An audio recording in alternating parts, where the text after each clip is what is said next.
Hello student, welcome to you all in BioPoint Fatehbad. In today's lecture we discuss about DNA versus RNA.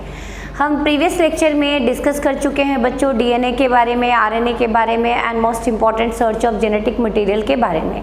तो hope so आपको difference clear होगा DNA and RNA, वो आपका homework है। तो आज के टॉपिक पे हम डिस्कस करेंगे the silent properties of genetic material, या डीएनए क्यों फेवरेबल जेनेटिक मटेरियल है ओवर आरएनए। इसके ऊपर 2-3 क्वेश्चन आते हैं आपके बोर्ड में। एक तो आरएनए के अराउंड लाइफ इवॉल्व हुई, इसके क्या एविडेंस हैं, या हम कहें कि जो प्रिमिटिव जेनेटिक मटेरियल माना जाता है वो किसको माना जाता है, आरएनए को। लेकिन फेवरेबल जेनेटिक मटेरियल किसको माना जाता है बेटा, डीएनए को। तो आज हम दोनों में डिफरेंस करेंगे, या आप कह सकते हैं डिफरेंस नहीं, हम दोनों की प्रॉपर्टीज डिस्कस करेंगे कि why DNA is more favourable genetic material over RNA.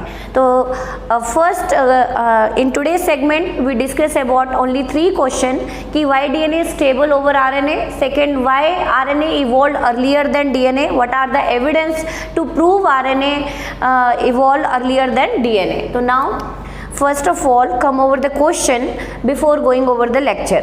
The first question, give evidence to explain life originate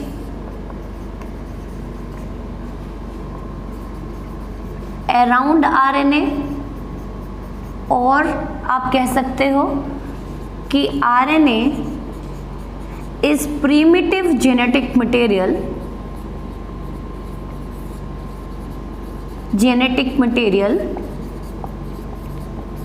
illustrated.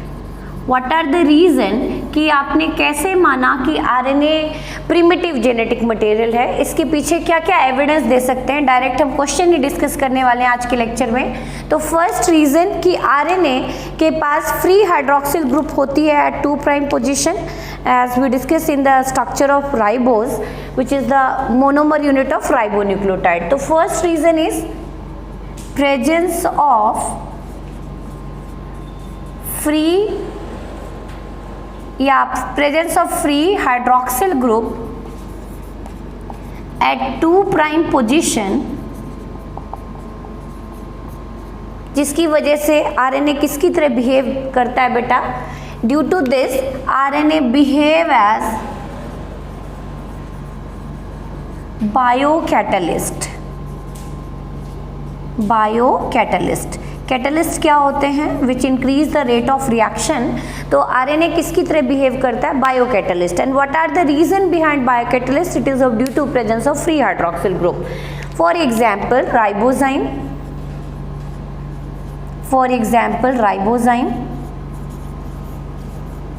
Actual में राइबोजाइम एंजाइम है बेटा। Most of enzyme are composed of protein, but this ribozyme is composed of RNA and this behave as a enzyme और to increase the rate of reaction और regulate the metabolic pathway.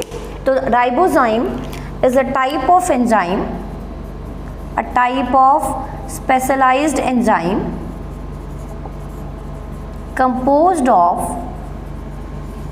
RNA which regulate metabolism, और ऐसी कोई भी tendency किसके पास नहीं है, DNA के पास। इसीलिए ऐसा माना जाता है कि आरएनए प्रिमिटिव जेनेटिक मटेरियल रहा होगा over DNA. Second reason, RNA, यदि मैं थोड़ा सा सेंट्रल डोगमा आपको रिकैप कराऊं, हमने सबसे फर्स्ट लेक्चर में डिस्कस किया था the flow of information from DNA to RNA and ultimate to produce protein. तो जो आरएनए है, RNA directly produce protein, it doesn't dependent over any other molecule.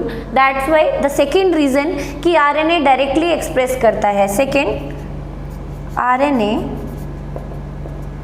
Undergo direct genetic expression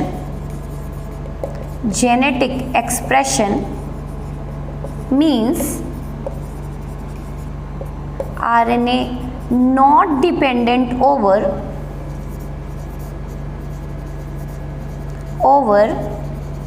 other biomolecule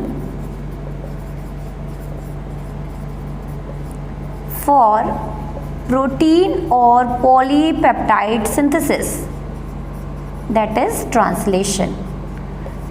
अपने translation के लिए RNA किसी भी other biomolecule पे depend नहीं करता, लेकिन यदि हम डीएनए को देखें तो DNA dependent over RNA for their genetic expression, मतलब जब तक आरएनए नहीं बनेगा तब तक डीएनए अपने आप को एक्सप्रेस नहीं कर पाएगा. दिस रीजन, ये एविडेंस देता है कि आरएनए प्रिमिटिव जेनेटिक मटेरियल रहा होगा. Third reason, RNA is unstable genetic material या RNA is genetic material in certain viruses like retroviruses, जिनका जेनेटिक मटेरियल क्या होता है बेटा, आरएनए होता है विच शो रिवर्स ट्रांसक्रिप्शन, जो आरएनए से क्या बनाते हैं, DNA. Like retroviruses which undergo fastest mutation.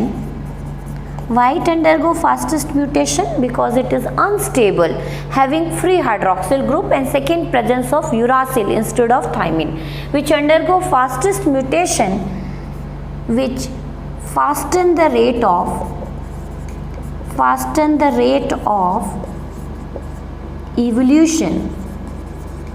And the fourth reason कि आरएनए ने ही म्यूटेट करके स्टेबिलिटी गेन की and ultimate it transformed into DNA. And the fourth reason, write down here, RNA mutate and may be converted into DNA, that is stable genetic material. This is the first question. Now come over the second question कि why DNA is stable over RNA, क्यों DNA ज़्यादा stable है RNA के versus. Now come over the second question कि DNA और RNA की यदि comparison आ जाए कि which one is favorable genetic material, तो write down the question कि write the comparison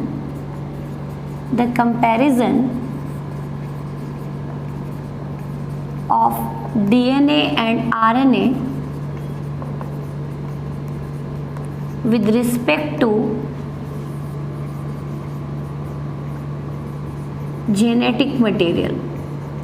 genetic material के रिस्पेक्ट में दोनों की कंपैरिजन लिखें. तो what are the salient properties of genetic material? We already discuss in introduction. Genetic material show replication, mutation, stability and genetic expression. तो सीधा हम डिफरेंस पे ही जाएंगे. तो write down the differences between DNA and RNA with respect to their genetic expression और as a nucleic acid. तो what are the salient feature of nucleic acid और जेनेटिक मटेरियल? तो उसी के कंपैरिजन में हम दोनों को देख लेते हैं, दोनों की प्रॉपर्टीज डिस्कस कर लेते हैं. तो here we discuss about the properties of genetic material. First properties is replication. पहली प्रॉपर्टी जेनेटिक मटेरियल की क्या होती है बेटा? Replication. Both DNA and RNA show replication. यदि हम यूकेरियोटिक डीएनए की बात करें तो रेप्लिकेशन शो करता है, पर यूकेरियोटिक नॉर्मली यदि हम यूकेरियोटिक आरएनए की बात करते हैं तो वो रेप्लिकेट नहीं करता, ओनली पार्टिसिपेट इन ट्रांसलेशन और शॉर्ट लिव्ड होता है, थोड़ी देर के बाद डिस्ट्रक्ट हो जाता है, undergo degeneration.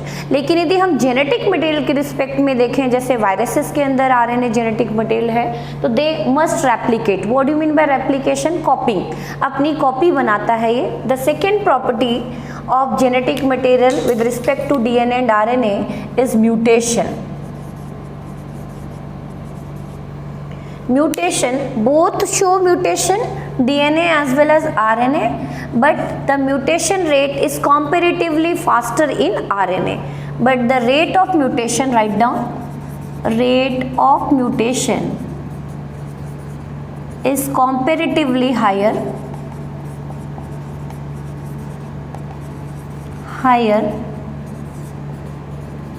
than the DNA. and again it is of due to presence of free hydroxyl group which make them catalytic in nature, catalyst की तरह behave करता है. And the third properties of genetic material must be stable in nature. What do you mean by mutation? Again it is a sudden inheritable changes in genetic material is said to be mutation. तो mutation किस में faster होती है? RNA में as compared to DNA. Now the third property is stability. DNA is more stable as compared to RNA. DNA is more stable,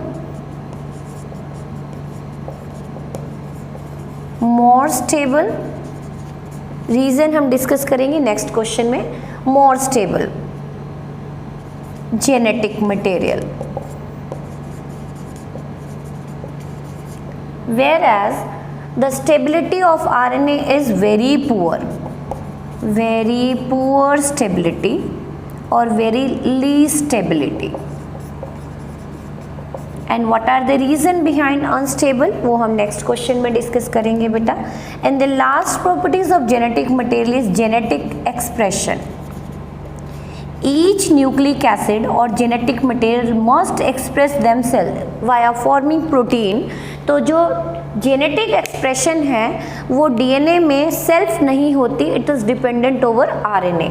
genetic expression in DNA is not self dependent, means DNA dependent over RNA. Here RNAs are three type. RNAs for translation or for their expression, whereas RNA directly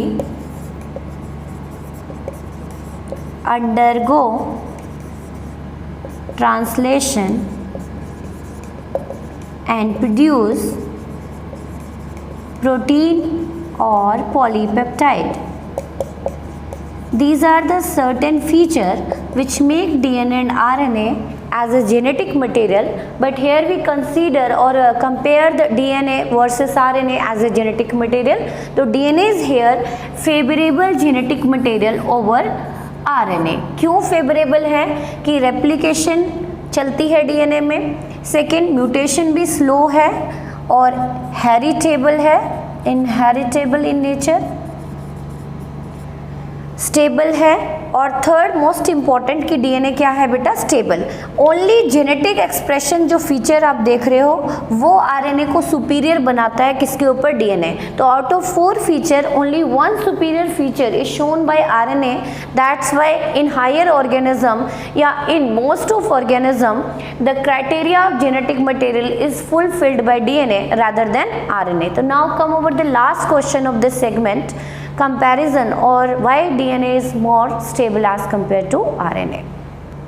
Now come over the third question of this segment, why DNA is favorable genetic material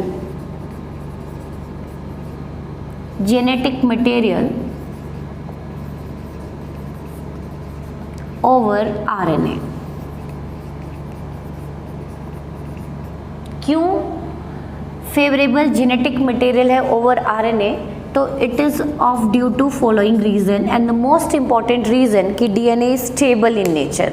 and what are the criteria which decide the stability of DNA over RNA? तो now it is of due to stable nature of DNA over RNA. So what are the reason behind stability of DNA over RNA? This is the most important question of your CBSE exam. तो first कि जो DNA की stability है we already discuss in Griffith experiment which is perform in the year 1928. Griffith ने बताया था कि जो ट्रांसफॉर्मिंग केमिकल है that move from heat killed S to R and lead to transformation of R strain. तो यहाँ पे इवन हीट किलिंग करने के बाद भी हाई टेम्परेचर पे भी डीएनए क्या था, स्टेबल रह गया था. That means DNA are thermostable in nature. It is experimentally prove by Griffith. First किसने प्रूव किया था? This is the important question of NET. तो the stability of DNA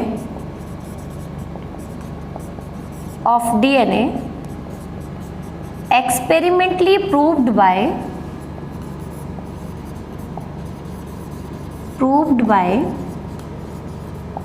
Griffith in 1928. इन्होंने जो ट्रांसफॉर्मिंग प्रिंसिपल थे, that is thermostable in nature. It explain thermostable nature.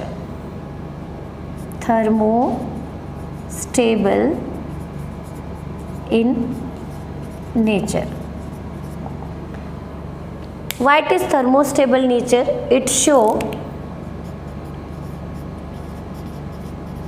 denaturation and annealing. What do you mean by denaturation and annealing? तो यदि मैं आपको simply बताऊं कि suppose this is double strand DNA having polarity 3 prime to 5 prime and again 5 prime to 3 prime. This is the double strand DNA. When it is subjected to high temperature, that is approximate 90 to 96 degrees Celsius, it is transformed into single stranded DNA. It is transformed into single strand DNA. Hydrogen bonding get breakdown.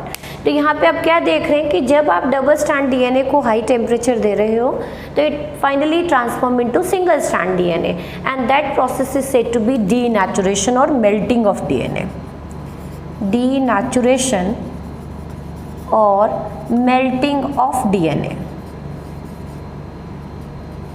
Melting of DNA. But vice versa, when it is subjected to 60 degrees Celsius to 72 degrees Celsius, it finally convert into double strand. मतलब single strand DNA Anil का मतलब hydrogen bond जुड़ जाते हैं, they finally transform into double stranded, and that process is said to be annealing. Annealing का मतलब जुड़ना. Annealing. Clear? Again I recap here. Double strand DNA, when it is subjected to high temperature, it finally convert into single stranded DNA, and that process is said to be denaturation or melting of DNA. It is due to breakdown of hydrogen bonding. But vice versa, when it is subjected to low temperature 60 degree 45 degree, again both strand get joined, hydrogen bond are reformed, and it finally transform into double strand DNA, and that process is said to be annealing. मतलब this property is not shown by protein. आपको पता है high temperature पे protein को यदि हम subject करते हैं तो it finally get denatured, but it not renatured at low temperature, but this specialised property is shown by DNA that make DNA thermostable in nature. इसके ऊपर एक छोटा सा नेट में क्वेश्चन आता है. बेटा आपने डीएनए की स्टैंड पढ़ी थी कॉम्प्लीमेंट्री बेस पेयर एटी और जीसी एरिया. तो कौन सा बॉन्ड पहले टूटेगा? तो डेफिनेटली एटी रिच. तो डीएनए में जहाँ पे एडेनिन थाइमिन रेजिड्यू ज़्यादा होते हैं that are more prone to melting और more prone to denaturation. That means stretch of DNA, right down here, stretch of DNA, part of DNA rich in adenine thymine residue show great melting over the stretch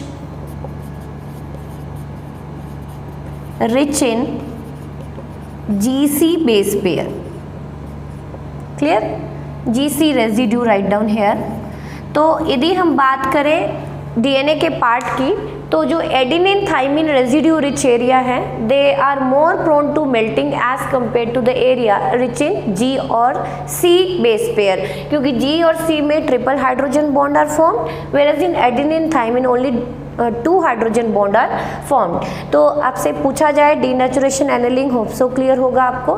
and this make DNA thermostable and that property is not shown by the protein. Now come over the another reason behind stability of DNA over RNA. या आप कहें कि RNA क्यों unstable genetic material है। तो now come over the unstability behind RNA. Now the first property कि क्या DNA stable है, तो डीएनए स्टेबल है तो DNA show thermostability, thermostable in nature. Hope so. 2 points are clear: denaturation and annealing. Thermostable in nature, that is DNA show denaturation at 90 to 96 degrees Celsius and annealing at 60 to 72 degrees Celsius. Second property, DNA are double stranded in nature, which make DNA stable over RNA. Double stranded in nature, and both strands are complementary to one another. Complementary to one another. This is again the criteria which stabilize the DNA helix over RNA, because RNA is single stranded in nature. Third, absence of free hydroxyl group at 2' position. In deoxyribose sugar there is no free hydroxyl group at 2' position, and the free hydroxyl group is present in ribose sugar, as ribose is the constituent of RNA, which make RNA highly stable or provide biocatalytic tendency to RNA. Now the fourth feature कि in DNA instead of uracil thymine is present. Thymine is present. This is the most important criteria. Here I explain कि जो cytosine base pair होता है, cytosine base pair nitrogenous, it undergo deamination and it produce uracil. तो जब RNA की बात करें तो साइटोसिन डीएमिनेट होके क्या बनाता जा रहा है, यूरासिल, और यूरासिल कंटेंट यदि बढ़ता जाएगा तो मिसमैचिंग हो जाएगी बेस पेयर में व्हेन आरएनए अंडरगो रेप्लिकेशन, और this tendency of cytosine to produce uracil via deamination make RNA more prone to mutation. Clear? तो now write down this deamination tendency of cytosine to produce uracil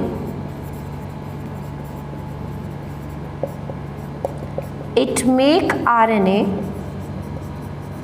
more prone to mutation, because it create mismatching. Now the last property which make DNA stable over RNA. तो last property of DNA, यदि हम replication की बात करेंगे जो मैं आपको next segment में एक्सप्लेन करूंगी, that is auto catalytic tendency of DNA to produce DNA to DNA. Auto catalytic मतलब डीएनए अपनी कॉपी बनाता जा रहा है, ऑटो कैटालिसिस शो करता है. हालांकि DNA show autocatalysis as well as heterocatalysis. Autocatalysis जहाँ पे वो सेल्फ कॉपी बनाता है, और जब डीएनए से आरएनए बनता है then it is said to be heterocatalysis. Clear? तो नाउ जब डीएनए की न्यू कॉपी बना रहा है, डीएनए से डीएनए नहीं है, रेप्लिकेशन हो रही है, तो उस केस में यदि कोई मिसमैचिंग हो जाती है. मिसमैचिंग का मतलब सपोज ए के साथ अटैच होना था टी को, लेकिन ए के साथ अटैच हो गया सपोज ए ही, या टी के साथ अटैच हो गया टी, थाइमिन के साथ थाइमिन अटैच हो गया, थाइमिन डाइमर्स आर फॉर्म. तो अब इस केस में पूरी की पूरी हेलिक्स क्या हो जाएगी, अनस्टेबल. तो मिसमैचिंग को करेक्ट करना है, प्रूफिंग करना है. जैसे आप एग्जाम में कुछ लिखते हैं और आप as it is paper submit कर दें तो आपके मार्क्स भी डिडक्ट होंगे. तो लेकिन जब डीएनए अपनी कोई कॉपी बनाता है और कोई मिसमैचिंग होती है तो after the formation of daughter strand और after the formation of daughter DNA duplex, DNA के पास ऐसा मैकेनिज्म होता है कि वो अपनी प्रूफिंग के थ्रू जो भी मिसमैच बेस पेयर आए हैं उसको क्या कर ले, करेक्ट कर ले। तो that's type of proofing mechanism is present in DNA which make them highly stable because it maintain accuracy of DNA. तो now fifth reason, proofing system is present in DNA which correct the mismatching arise during DNA replication. Hence, it maintain accuracy and stability of DNA. So these are the following reason which make DNA stable over RNA. That's why DNA is favorable genetic material in all types of living organism, whether living organism belong to lower category और higher category. सिर्फ viruses ही हैं जिनके अंदर genetic material क्या होता है, RNA। Second, ये question भी पूछा जाता है कि जिनका लाइफ स्पैन शॉर्ट है, जनरली जिनका जेनेटिक मटेरियल आरएनए होता है, दे शो शॉर्ट लाइफ स्पैन, क्योंकि आरएनए की म्यूटेबिलिटी इतनी फास्ट होती है, बहुत तेज़ी से वो अपने अंदर क्या लेके आता है, चेंजेस लेके आता है। तो आज के सेगमेंट में हमने 3 क्वेश्चन डिस्कस किए। नेक्स्ट सेगमेंट में हम डिस्कस करेंगे about DNA replication which is the most asking और most frequent asking question in your board exam. Thank you so much.